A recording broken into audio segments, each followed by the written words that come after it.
Hey, everybody, this is Brandon Bustede. Thanks for tuning in for the latest Bold Leaders in Learning episode. And I'm delighted to have Megan O'Connor with me today.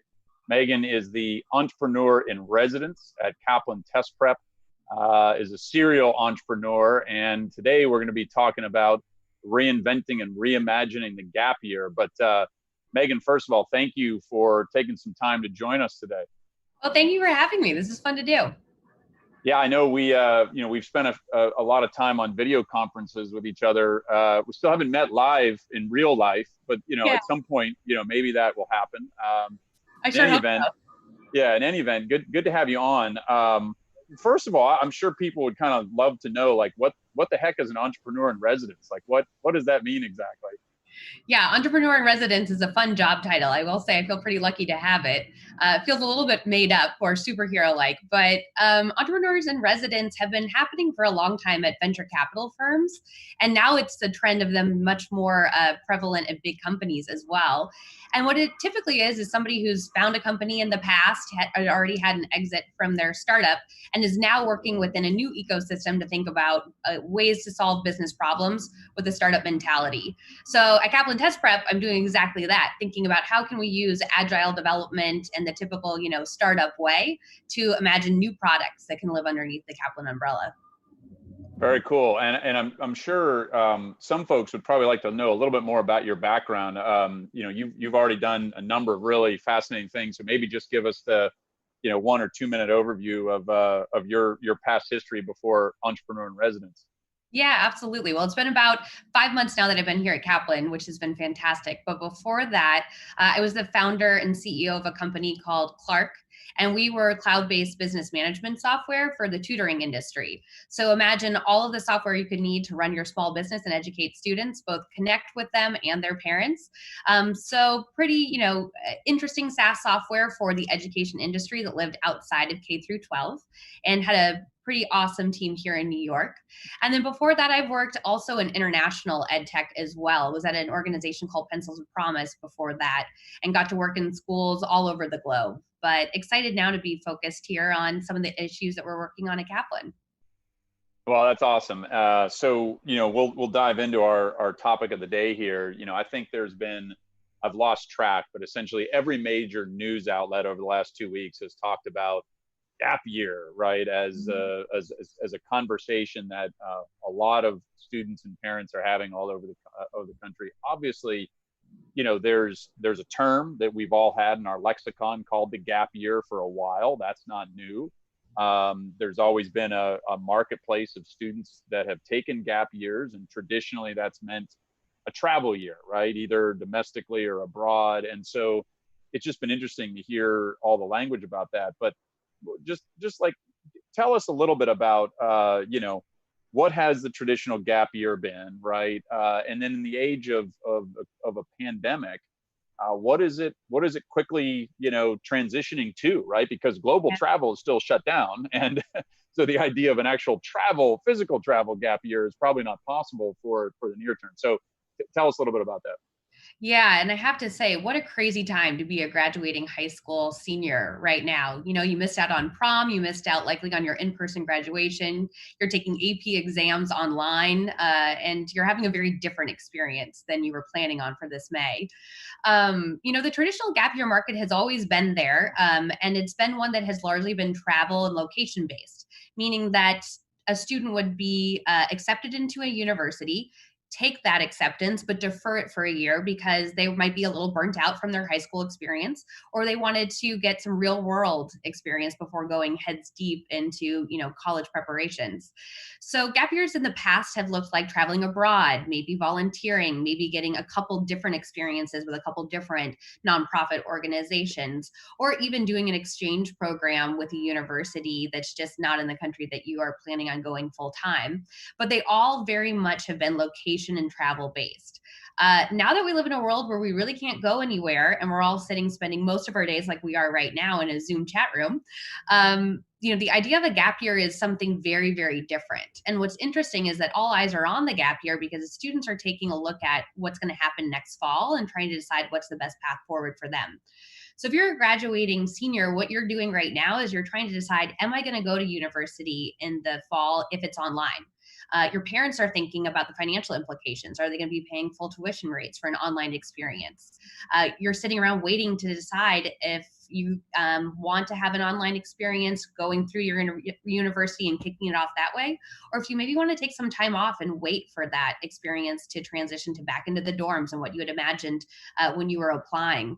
I was actually on the phone with a high school senior earlier today, and one of the things she said is, she's definitely going to be going to her university in the fall and is going to have to do fall semester online. And then it becomes, when will she potentially move to the dorms over winter break? And we still really don't know what that looks like. Her peers are making their decision about whether or not they're going to show up to university in the fall based on, which of the schools that they got into is most likely to open, because they are trying to optimize for that in-person experience. These are decisions I didn't have to think through when I was thinking about what school I was going to go to after high school. And so the gap year is really interesting because I think so many people are thinking of, if we are going to be online, should we really be kicking off college that way? And what are the other things that we could be doing instead? And so work is at the top of everybody's mind. Work readiness is at the top of everybody's mind. And also, how can I get a leg ahead? What are some of the things that I could be doing that I wouldn't have had the opportunity to do previously that might set me up to be more successful long term?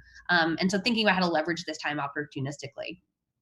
Yeah, and it's interesting. Our I know you know him too. He's one of my good friends and colleagues, Michael Horn, who is well known for his work with Clayton Christensen on disruptive innovation, and he's written a book recently which came out pre-COVID, but still a new publication on choosing college, right? The jobs that students are solving for as they choose college, and he talks a lot about how valuable a gap year is in his book as an experience to help students make the most of college when they get there, right? So, we've had, again, part of I think there's been a weird stigma about gap year, like, oh, it's a year off, right? It's like a Right. year to play around and travel, as if that's just kind of a fun thing to do. Like, and yet we know that a lot of gap years are very meaningful experiences that actually help improve the likelihood of students making the most of college, right? Like, knowing having a better idea of what they want to major in or a career track they're going on. So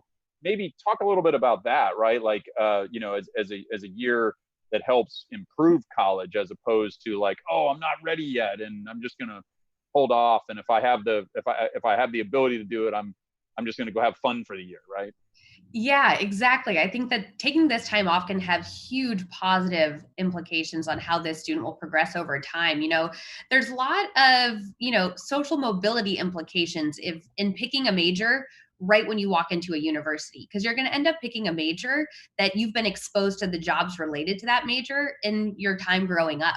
But there is, a lot outside of the community or the roles that your parents or, close confidants have had that are available to you in terms of future careers. And so for many people, they haven't been exposed to the breadth of, new world jobs that are available to them, the new economy skills that they might be able to learn and leverage.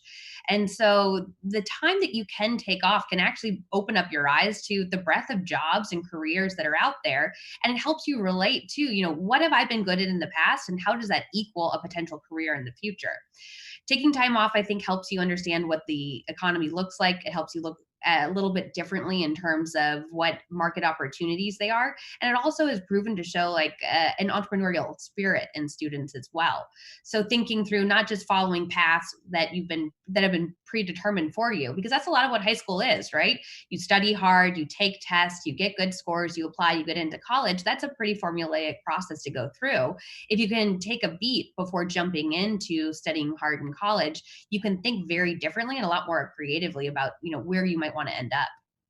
Yeah, I mean, it can become a choose your own adventure and design your own educational path experience, right? Yeah. That obviously you're going to be asked to do in college in different respects, right? And you're going to be asked to do as you determine pathways throughout your career, whether that's inside of a particular company or across industries and in different places. So, I want to talk about the career readiness thing, because this was to me the biggest issue facing higher ed before COVID-19, right, is the critique of the work readiness of college graduates, right?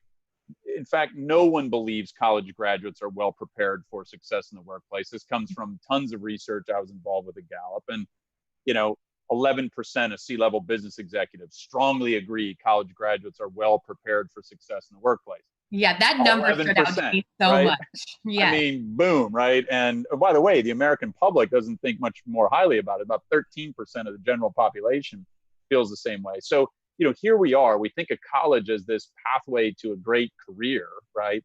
And yet, anybody you survey right now, they're like, yeah, it doesn't really help prepare students for the workplace. Well, there's a lot missing there. And as I said, I've written a lot about that being the biggest issue facing higher ed, because it gets to ROI, the return on investment that Mhm. families are thinking about. They're going to invest a lot of money. They're doing it for many reasons beyond a job, but getting a good job is their number one reason, right? Not their Absolutely. sole reason. So, and then the other stat that I, love sharing is that today's 18 to 24-year-olds are the least working generation in U.S. history.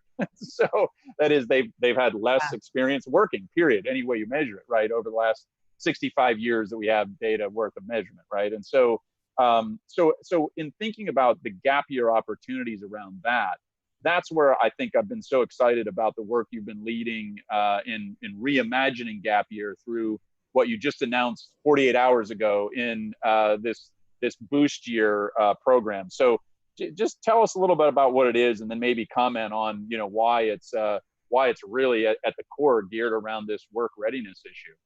Yeah, well, everything you just listed is why I'm so excited to be working on Boost at Kaplan. And we did launch it 2 days ago. We are taking registrations now for graduating seniors who are going into their college experience. And it's designed specifically for students who want to take some time off next year.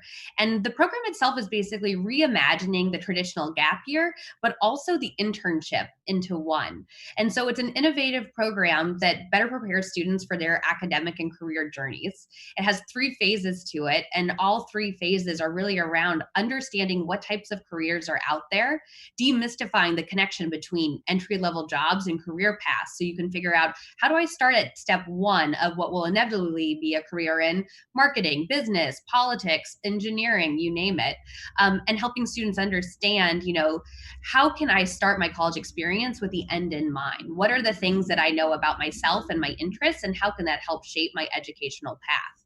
It's meant to be a precursor to your higher ed experience, so that way you can go into higher ed, which is one of the largest investments a family will ever make, with a good idea of where you want to go.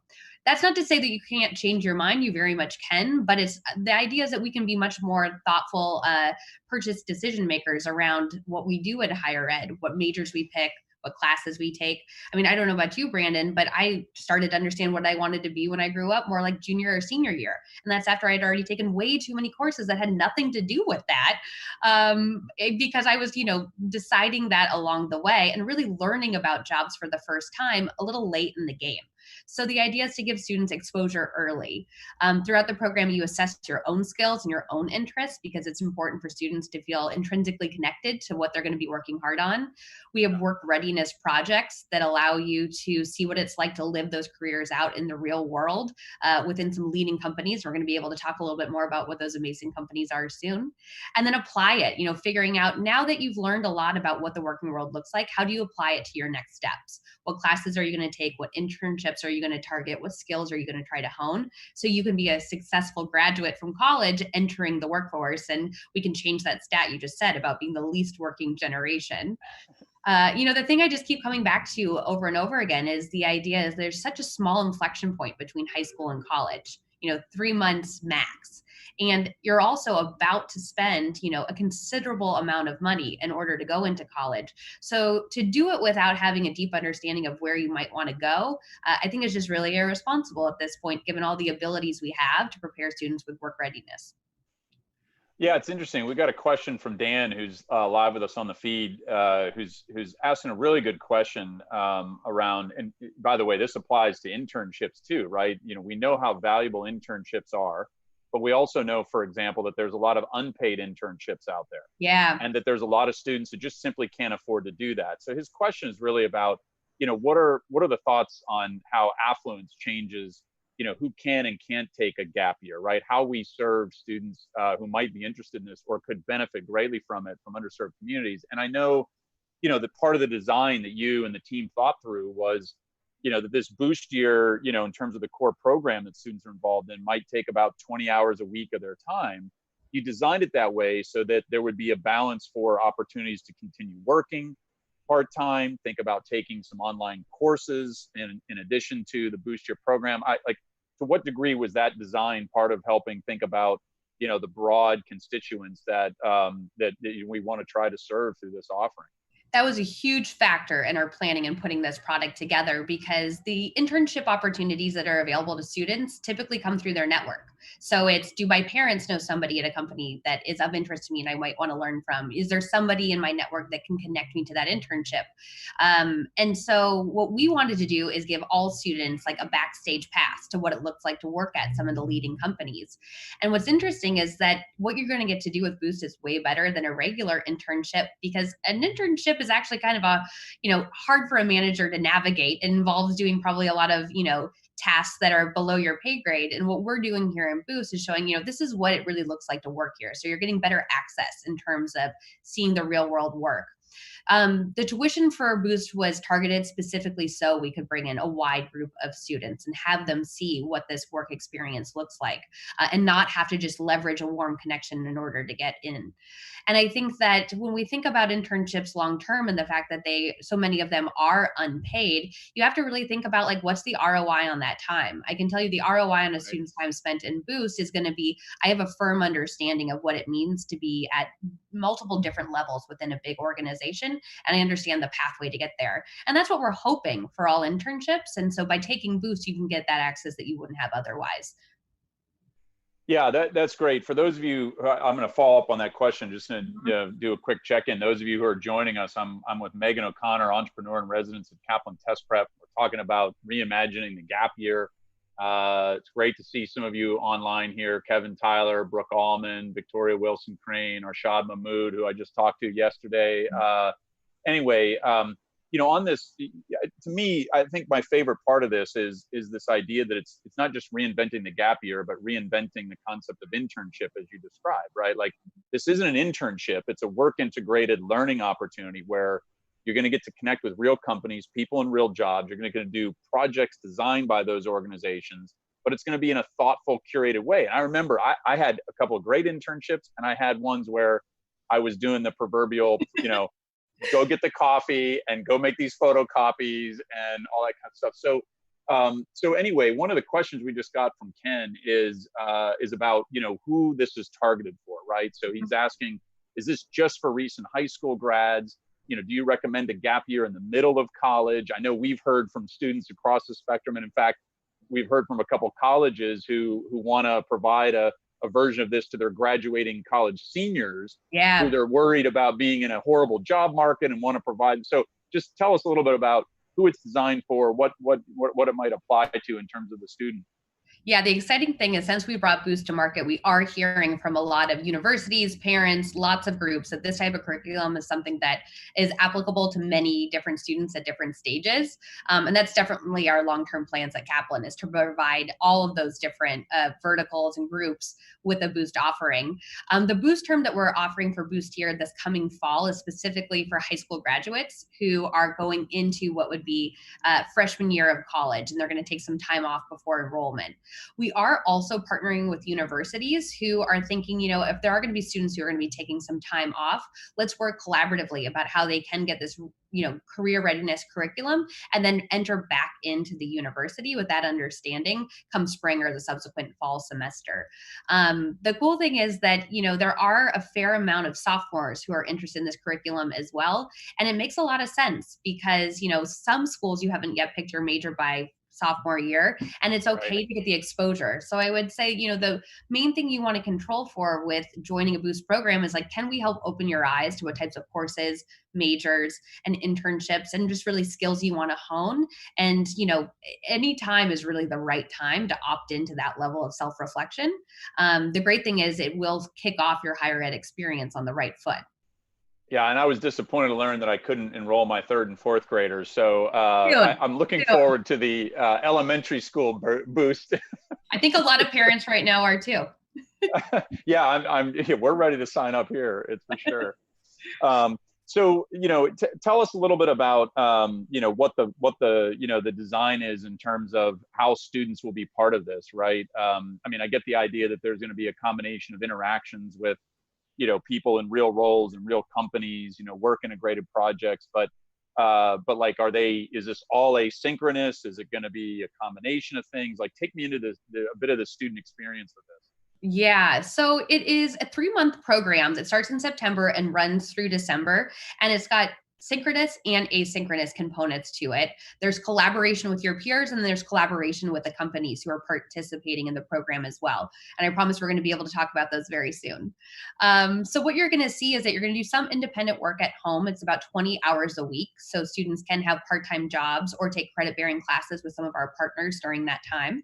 And during that time, you're going to be doing some reflection work, working on your independent studies, but you're also going to participate in live plenary style courses where you have a professor who's working with you to understand the curriculum. There's some really interesting partners that get engaged both on the assessment side and on the career readiness side. But the majority of the courses, when you do the deep dive into the company partners that we're working with, doing work readiness projects, almost like a case study, if you will, and you're seeing how that case study unfolds within their, their actual company. You get to meet and interact with people who have jobs that might be of interest to you, and then work through, the project that you're working on where you're solving a problem, and talk to the people whose job it is to solve those types of problems every day. Get feedback on the work that you've done. And then the last part of the course is the application. So now that you've assessed some of your skills, now that you've applied some of your skills, now let's reflect, how do we make our future the best that it possibly can be with the understanding that we have. We have a lot of one-on-one mentoring. There's advisors that walk you through the whole course, which is really great because you get a personalized touch, and you really have somebody working through this with you.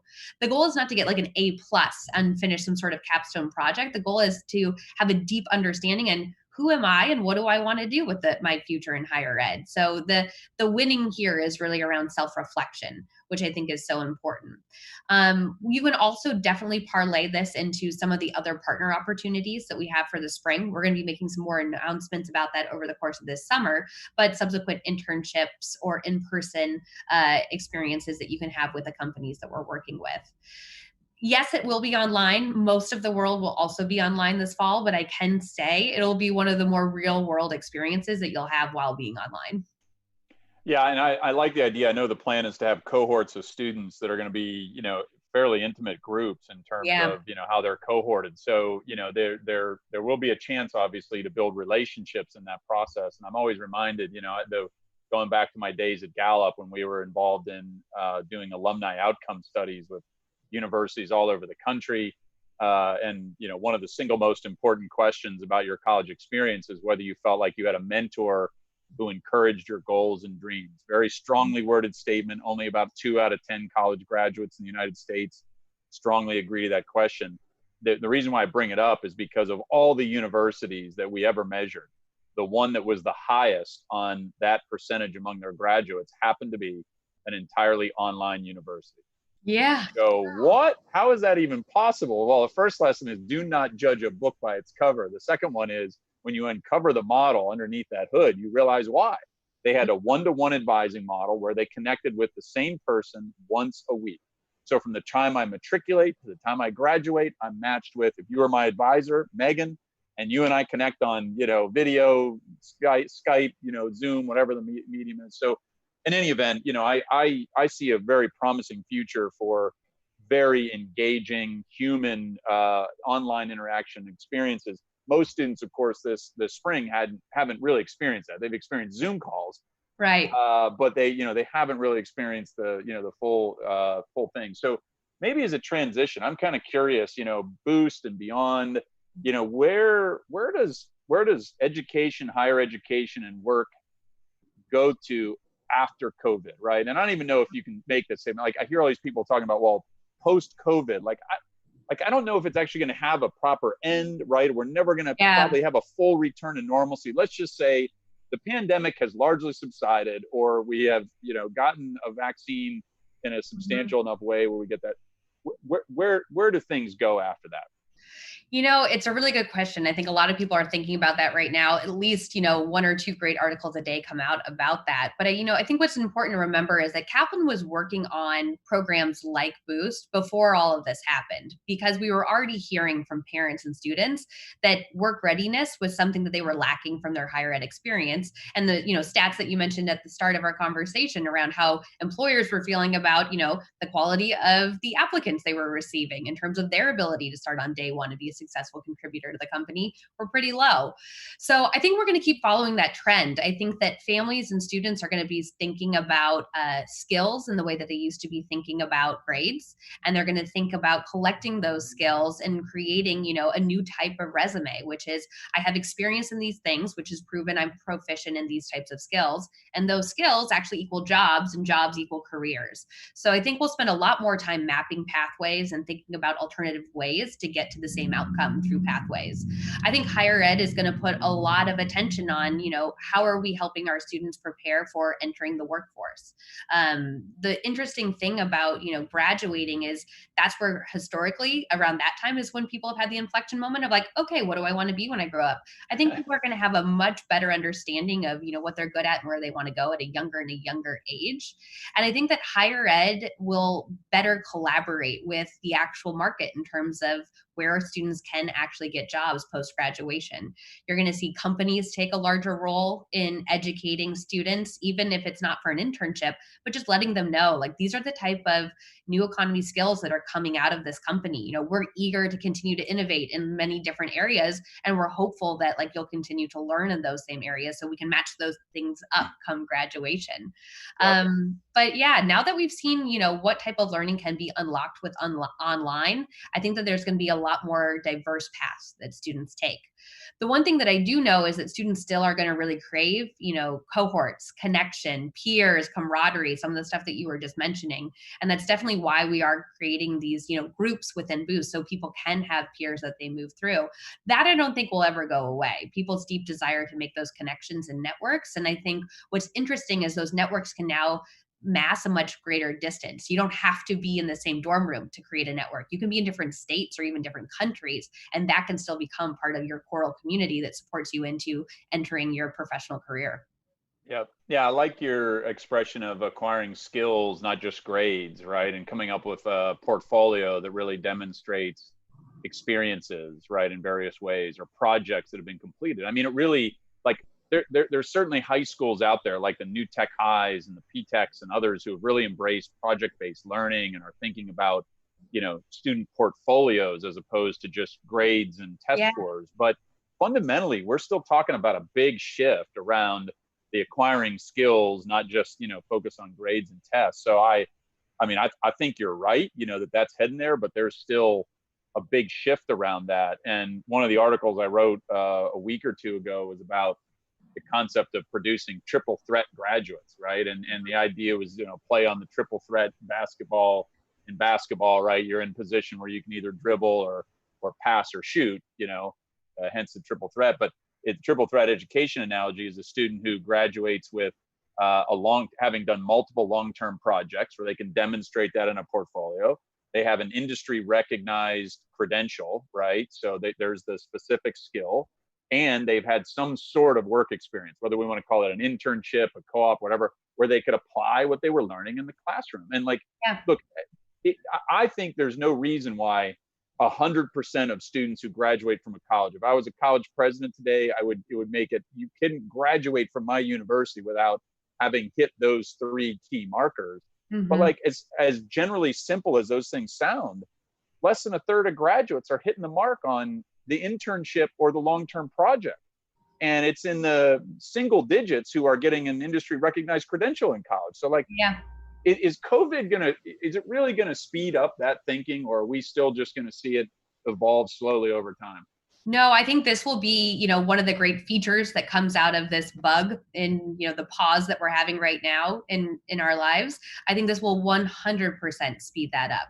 And I think that people are going to be thinking about the end in mind as they go into lots of different educational journeys. And the cool thing is, like, the barrier to interact with companies has also gotten different, right? Because it can be a virtual experience and you can get, we've been working online for months now and having never met in person, imagine now what is opened up to students in terms of work exposure that they can get as well. So I definitely believe that COVID is going to speed that up. And that's going to be one of the silver linings from this whole thing. Yeah, well, I think I see the signs that that's happening. I mean, obviously, time will tell. I can say, reflecting on my own world, I've probably averaged 3 flights a week for the last 20 years, Yeah. right? Most people know I'm always posting about my travels and stuff like that. And I have to say, like, I just don't see a world where, even with no threat of pandemic ever again, that I ever return to that level of travel, because internally and externally, people are just now much more accepting of, like, yeah, we can do a Zoom call. Like, do you really need to fly here? Like, yes, there will still be reasons to go fly somewhere, but, Right. like, how many of them, right? And what percent are going to be like, no, no, no, it's cool online? And I'll tell you, that I was on several calls this week with, like, chief learning officers in various companies, and my summary of those conversations is that corporate education will never return to the classroom. Mm-hmm. They are thrilled with how online training is going. It's faster, it's better, it's cheaper. People prefer it. They don't have to sit in a windowless classroom for 8 hours and get one potty break, right? Like, so I just it just, they're not going to return to it. I just don't think it's going to come back. Now, that's an interesting canary in the coal mine for higher ed to grapple with, right? Like, I'm convinced there will be a hardcore group of students who just absolutely relishes the on-campus in-person experience. That will never go away, but it's going to dwindle. I don't know how much it's going to dwindle, because there's going to be a market segment that goes, well, geez, I could do my bachelor's degree online. It's a little cheaper. I save on room and board. I can work while I'm doing it, right? And although I'm not going to get the campus experience, like, I'm in. So Yep. And then I think we'll see companies start to pop up that can provide, the campus experience in different ways, because, like we said, peers are so important, but it doesn't necessarily have to be coupled with getting your degree. so are we going to see? So tell me about that. I'm interested. Dorm rooms at the corporate dorm rooms. I mean, what are we Yeah. talking about here? Yeah, I mean, this is definitely the age of the social connecting app for sure. Those networks are thriving right now, and we're going to see some new ones come out specifically for college students who are going to be lacking that come this fall. Well, one thing I'm certain of, as we were saying before the call, college students are probably not going to be very good social distancers, no matter what we do. No, So definitely not. Definitely not. And I feel for them for sure. anyway, well, hey, I know we're kind of at our time. Thank you very much for joining me. Thanks everybody for joining live. And Megan, keep up the great work. I'm excited to see what you cook up here. Well, thank you so much. Thanks for having me. It's great to be here.